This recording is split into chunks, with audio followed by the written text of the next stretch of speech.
did the US play any role in the disappearance of the body of the prime minister? Which feels like a kind of a crazy question to even ask. But there have been all these theories that Grenadians have had over the years that they say, look, the remains of our prime minister went missing.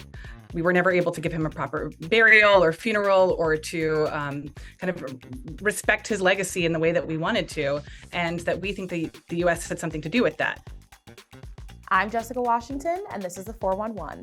Today, we're going to be speaking with Martine Powers of the Washington Post about her fascinating podcast. So I'm going to dive right in with you. Why do you think this is an important story to be telling right now? So I think that this is a story that a lot of Americans and even a lot of Black Americans have not heard. This was 40 years ago, the US invasion of Grenada. And a lot of people that I talk to here in the States, they say, I didn't even know that the US invaded Grenada, this like tiny country at the bottom of the Caribbean. But the actions of the US completely shaped the future of this country and left a lot of mysteries, unanswered questions that the US hasn't really accounted for. And so what we've been trying to do is to get answers for people there who have been struggling with wanting to know the truth about what happened in Grenada 40 years ago. But is there anything that you think would be really interesting for people to know? Yeah, so basically what we've been trying to figure out is, did the US play any role in the disappearance of the body of the prime minister? Which feels like a kind of a crazy question to even ask. But there have been all these theories that Grenadians have had over the years that they say, look, the remains of our prime minister went missing. We were never able to give him a proper burial or funeral or to kind of respect his legacy in the way that we wanted to, and that we think the US had something to do with that. Over the last couple of years, we've been trying to run down every possible leak and talk to people in the military, talk to people in the government, the State Department. And though I will say initially, people in the government now said, look, we don't have the remains of the prime minister of Grenada. We don't know where they are. This is like, why would we know where they are? This is kind of a frankly, like a kooky question. But what I will say is that over the course of our reporting, we were able to come up with a lot of answers around at what points the US likely did have at least possession of Bishop's remains, or were in a position to control what eventually happened to them. And that's what we get into in the latter part of the series. What I've found is people tend to both overestimate and underestimate what the US government is capable of.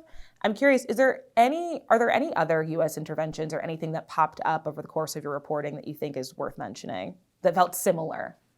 Yeah, I mean, I think it's just such a strange era of US history where, in the middle of the Cold War, it was in America's interest to, or at least in terms of the point of view of people who were in control of the American government, but that the US had an interest in influencing what was happening in other countries around the world. And to see how that plays out in places like Nicaragua, in places like Haiti, the Dominican Republic, like so much of it is based in the Western Hemisphere, but even further abroad, that to understand like what the US was doing in all these places during the 70s and 80s, and the ways that they were trying to find or trying to push things in a certain direction, I think has been really surprising to me and has a lot of corollaries with what was happening in Grenada at this time. But do you hope that your reporting will make people be more interested in what the US has done outside of our borders? Yeah, I do hope so. I mean, I hope that that's the case for all kinds of interventions in ways that the US was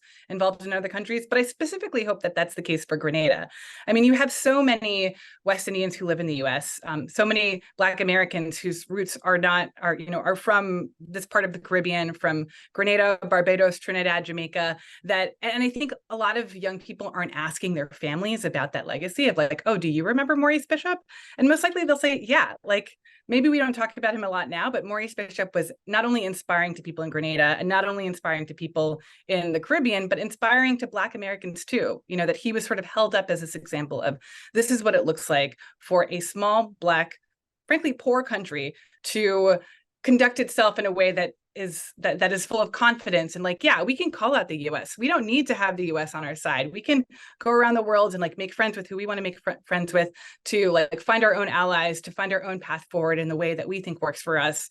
And though that wasn't without controversy, I mean, I think a lot of people would look at Maurice Bishop and have, pretty fair criticisms about how he ran his government and how things were going. By the time he was about 4 years into this revolution that he'd staged. I think it's also such an important part of Black history, and in understanding like what were the voices at the time that were really inspiring Black people around the world.